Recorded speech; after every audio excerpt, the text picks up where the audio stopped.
Imagine waking up to find a fake eviction notice on your own farm, signed by a woman who doesn't even live nearby. Police Carlight, that's exactly what happened when HOA Karen decided that my land, completely outside her HOA, was somehow under her control. She sent her HOA patrol, staged a fake inspection, and even tried to sue me for ugly farm aesthetics. But here's the twist, her little power trip? It backfired spectacularly. From an all-out HOA civil war to a courtroom disaster, Karen's downfall is the karma-filled train wreck you won't want to miss. Trust me, this one gets wild. Let's dive in. Hello beautiful people. Before we dive in, a small click from you can help us reach 1,000 subscribers. Hit that subscribe button and be part of the journey. Let's go. The morning was peaceful, just like any other day on the farm. The sun was rising, casting a golden glow over the fields. The chickens clucked contentedly, the goats lazily chewed on hay, and the air smelled of fresh earth. It was a perfect morning until it wasn't. A car pulled up near the gate, braking a little too aggressively, kicking up a cloud of dust. Out stepped a woman in a crisp pastel blouse, oversized sunglasses, and a clipboard clutched in her hands like a royal decree. Even from a distance, her energy screamed one thing: HOA Karen. She strutted toward the fence with a kind of self-importance that only comes from decades of harassing neighbors over minor infractions. Her lips curled in disapproval as she surveyed the land, her eyes scanning my property like a sheriff surveying an outlaw's hideout. Finally, she cleared her throat and called out to me in a tone that suggested she was used to getting her way. "Excuse me, sir, I'm here on official HOA business." I set down the feed bucket and walked over, already bracing for whatever nonsense was about to unfold. "This property," she continued, waving her clipboard like it held sacred law, "is in direct violation of several HOA codes." I frowned, mostly because this made absolutely no sense. My farm wasn't part of an HOA. Not even close. "I'm not in an HOA," I said, keeping my tone polite even though I could already feel the irritation creeping in. Karen scoffed as if I had just told her that the earth was flat. "All homes in this district are under the jurisdiction of the Oakwood Estates Homeowners Association." I blinked. Oakwood Estates is 3 miles away.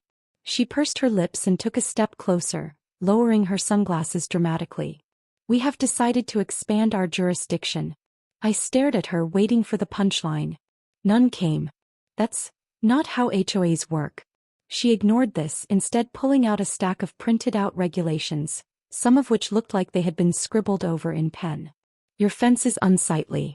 It doesn't match the community aesthetic. Your barn is in disrepair. And," she leaned in as if delivering the biggest offense of them all, "you have livestock. You can't have livestock." The sheer absurdity of it all almost made me laugh. "I run a farm," I said slowly. "Livestock is kind of the whole point."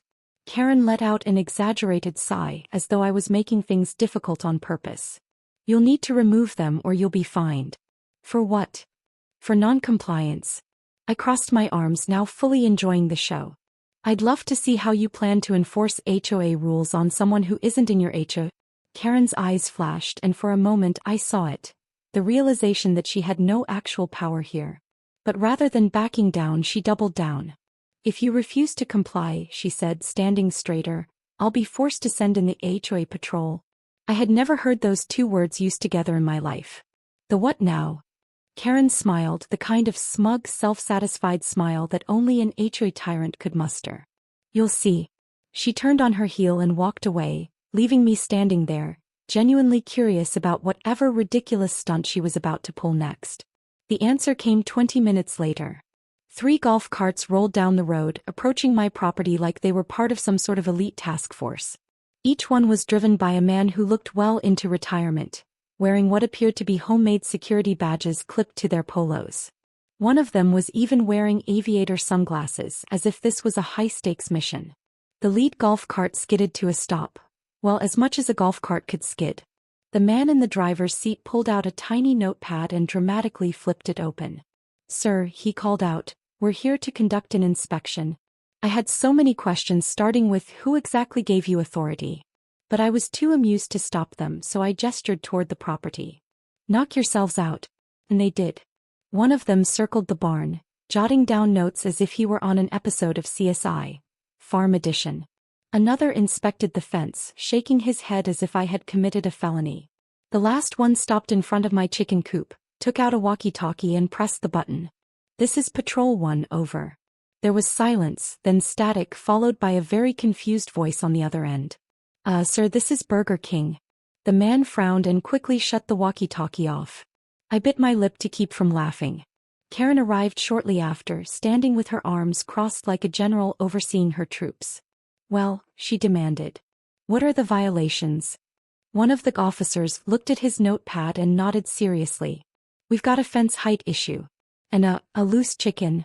Karen clutched her clipboard. I knew it. The HOA patrol then did something I did not expect. They started sticking violation notices to my barn door, fence posts, and even my tractor. The notices were post-it notes. Some of them had doodles on them. That was it. I lost it. I burst out laughing. "This isn't a joke," Karen snapped, her face turning the color of an HOA violation warning letter. "Oh, it absolutely is," I said between laughs. "And a pretty good one, honestly." Karen's mouth opened and closed, her frustration visible as she struggled to assert authority she didn't have. Finally, she resorted to the only thing she had left: threats. "If you don't comply, we'll escalate this," she warned. "To who?" I asked, wiping a tear of laughter from my eye. Karen straightened. "The HOA board." I gave her a slow nod. "The one that doesn't govern my land?" Karen's eye twitched. "This isn't over." And with that she turned on her heel and stormed off, her patrol awkwardly following behind in their golf carts, one of which stalled halfway down the driveway. As I watched them go, I couldn't help but shake my head. This was going to be interesting. The next morning I stepped outside with my coffee, expecting nothing more than the usual quiet of the farm. Instead, something fluttering against the barn door caught my eye. As I got closer, I realized what it was. A piece of paper taped hastily with the words "eviction notice" written in bold, slightly smudged ink. I pulled it off, reading through the amateurish legal jargon. It was filled with phrases like failure to adhere to HOA guidelines and non-compliance with community standards, as if my farm were a suburban backyard violating some grass height ordinance. At the bottom, in cursive so aggressively slanted it nearly slid off the page, was a signature: Karen, HOA President. I stared at it for a long moment. Then I laughed. Loudly. Not only was this piece of paper about as legally binding as a child's drawing of a police badge, but Karen had taken it upon herself to evict me from my own property, which she had exactly zero authority over. The sheer audacity was almost impressive. Still, I figured this was too good to let slide without some fun. So, naturally, I decided to play along. That afternoon, I drove over to Oakwood Estates, parking just outside their manicured cookie-cutter neighborhood. I strolled into the HOA office, where a woman sitting at the front desk looked up in confusion as I handed her the notice. "I believe this was delivered to me by mistake," I said, voice perfectly serious. The woman adjusted her glasses and skimmed the letter, her expression going from confusion to disbelief to barely suppressed amusement.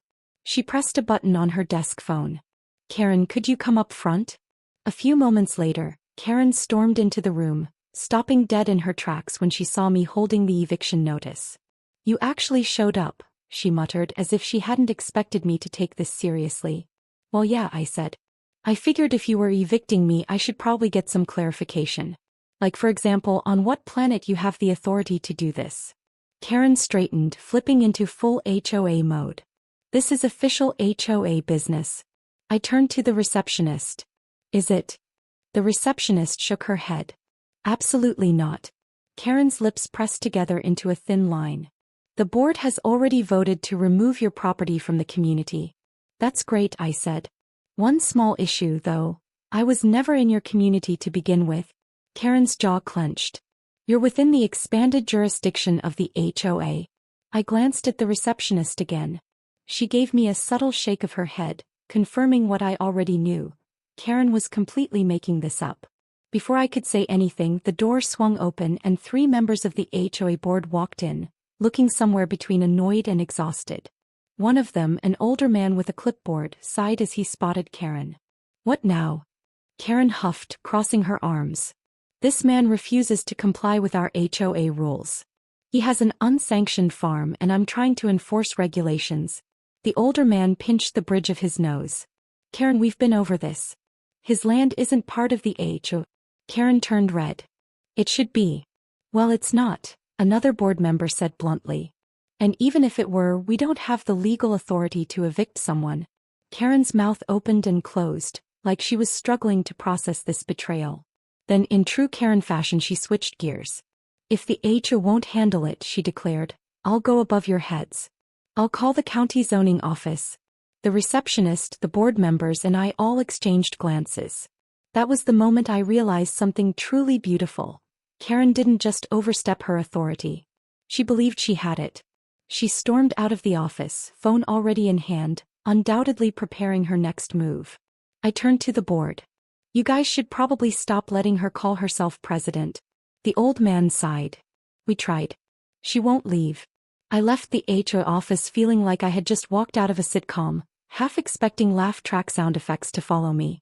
But the fun wasn't over yet. That evening, as I was finishing up work on the farm, a county zoning inspector arrived. I recognized him. Doug, a guy I'd seen around town, notorious for dealing with the more enthusiastic HOA complaints. Doug stepped out of his truck, already looking exasperated. I don't even have to ask who called, do I? I grinned. Nope. He pulled out a clipboard, looking over whatever nonsense complaint Karen had filed. She's claiming your farm is a nuisance to the surrounding residential community. He glanced around. You mean the one that's 3 miles away? I nodded.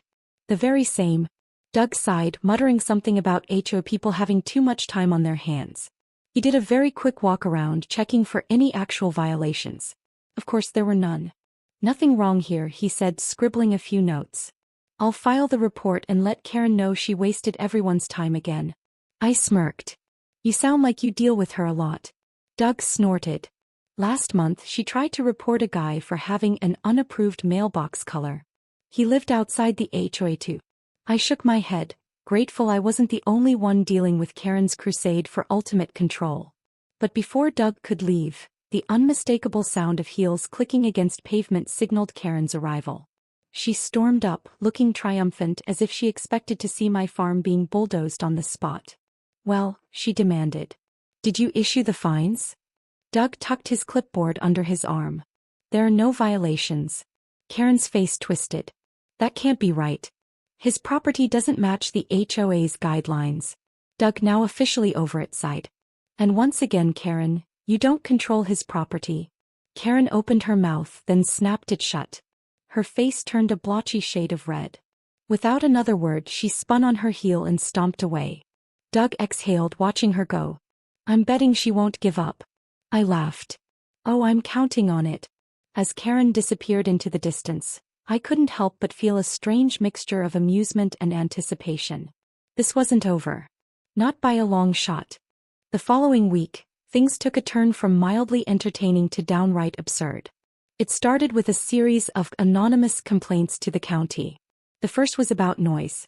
Someone had reported that my farm animals were disturbing the peace, which was ironic, considering my farm was nowhere near the HOA community. When the county official called me, he sounded almost embarrassed to even bring it up. The complaint says your cows are being excessively loud. I raised an eyebrow. I don't have cows. Pause.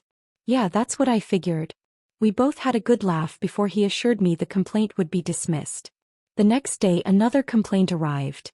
This one accused me of harboring aggressive animals. I waited for animal control to show up, which they did, looking skeptical but professional.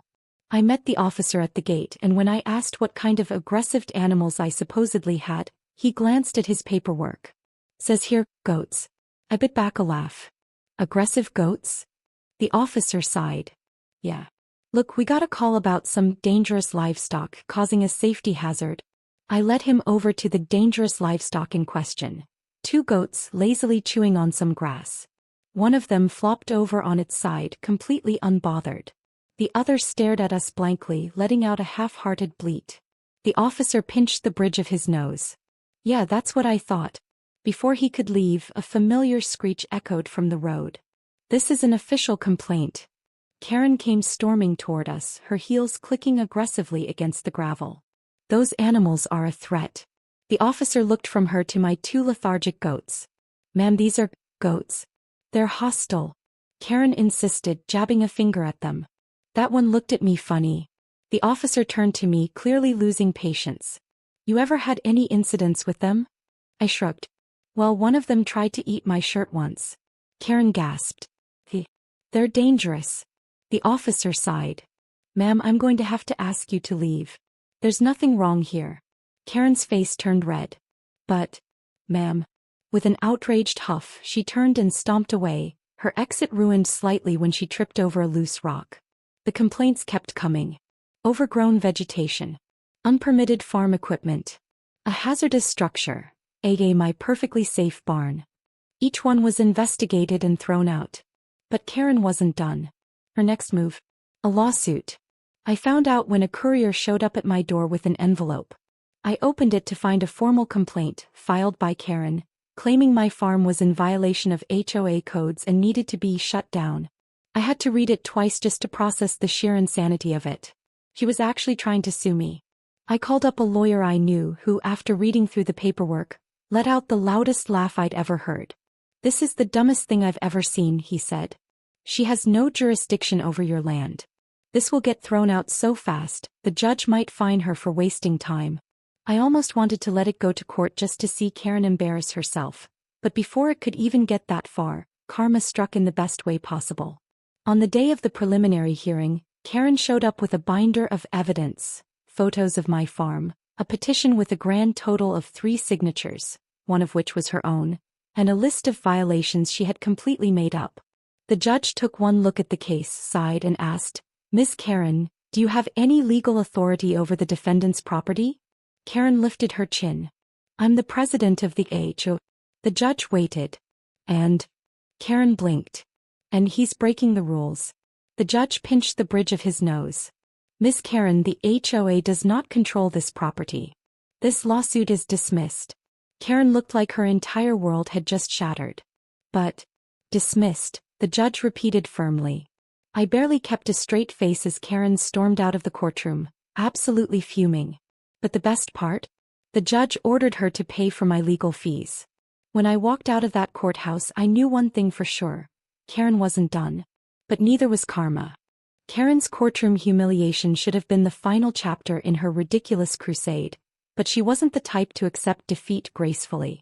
If anything, losing only made her more desperate. The very next day, she tried to rally her HOA board members for what she called the final push. Apparently, she believed that if she couldn't get me removed by legal means, she could still turn the entire community against me. Her strategy? A full-scale smear campaign. Flyers started appearing on mailboxes around Oakwood Estates, all featuring an unflattering zoomed-in picture of my farm taken from a terrible angle. Below the photo, Karen had written a dramatic message in bold, capital letters asterisk. Do not support this man. He refuses to comply with community standards and is lowering our property values. At first, I didn't even know about it. But then a few of my customers, who lived in the very community she was trying to turn against me, showed up at my farm laughing their heads off. She's really out here acting like you're a supervillain, one of them said, handing me a flyer. She even wrote a threat to our way of life at the bottom. This is comedy gold. I read through the flyer, barely believing my eyes. She called my farm a menace to suburban harmony. Another customer chuckled. Yeah, but the best part? She didn't expect half of us to actually like your farm. I get eggs from you every week. That's when Karen's plan really started to backfire. Instead of turning the community against me, she had unintentionally boosted my business. More and more people started showing up, curious about the so-called dangerous farm in their area. Some even thanked me for standing up to HOA tyranny. Meanwhile, inside Oakwood Estates, the HOA board was fed up. Karen had burned through HOA funds on her bogus lawsuit and people were furious. It all came to a head at the next HOA meeting. Karen arrived smug as ever, convinced she was about to double down on her authority. But she walked into a full-blown rebellion. People were yelling. Homeowners were demanding to know why their dues had been wasted on Karen's personal vendetta. A group of older residents, some of whom I recognized as former members of the ridiculous HOA patrol, were openly mocking her. One man stood up and pointed at Karen. You told us this farm was a problem, but it's literally making our neighborhood better. People actually want to live here now? Another woman crossed her arms. And how much did you spend on that lawsuit? Karen stammered, looking cornered. That's not the point. No, the HOA treasurer cut in, waving a document. Asterisk asterisk, you spent over $6,000 in HOA funds. Asterisk asterisk, we're done with you, Karen. Karen's eyes darted around the room. You can't do this. But it was too late, the board had already voted. Karen was officially removed as HOA president. The moment it was announced, a loud cheer erupted from the room. One man actually stood up and slow clapped. Karen, still in denial, tried to argue her way back into power. I am the HOA, she shrieked. The new president, a middle-aged woman with a calm but firm demeanor, shook her head. Not anymore. You're actually in violation of several HOA codes yourself. Karen's face drained of color. What? The woman flipped through a file. Your house has been cited multiple times for an unapproved paint color. Your shed is too large according to regulations. And your yard? Non-compliant landscaping. Karen gasped like she had just been stabbed. You'll be fined accordingly, the new president added with a smile. For the first time since this entire ordeal started, Karen had nothing to say. She stormed out of the meeting, completely defeated. But karma wasn't done with her yet. Without her iron grip on the HOA, her house was now subject to the same ridiculous rules she had been using against everyone else. Within 2 weeks, Karen was buried under a mountain of HOA fines. She tried to appeal, but the same people she had spent years terrorizing voted against her at every turn. And then the final blow. Karen, realizing she was fighting a losing battle, tried to sell her house and move away. But word had spread. No one wanted to buy from the crazy HOA president who had waged war against a farm. Every potential buyer backed out once they heard her name. So there she was, asterisk asterisk, stuck, fined and powerless asterisk asterisk. Meanwhile, back at my farm, things had never been better. The new HOA president actually came by and bought produce from me, some of the old HOA patrol guys. They apologized and became regular customers. And Karen? She had to sit there and watch as the very community she tried to control thrived without her. A fitting end, don't you think?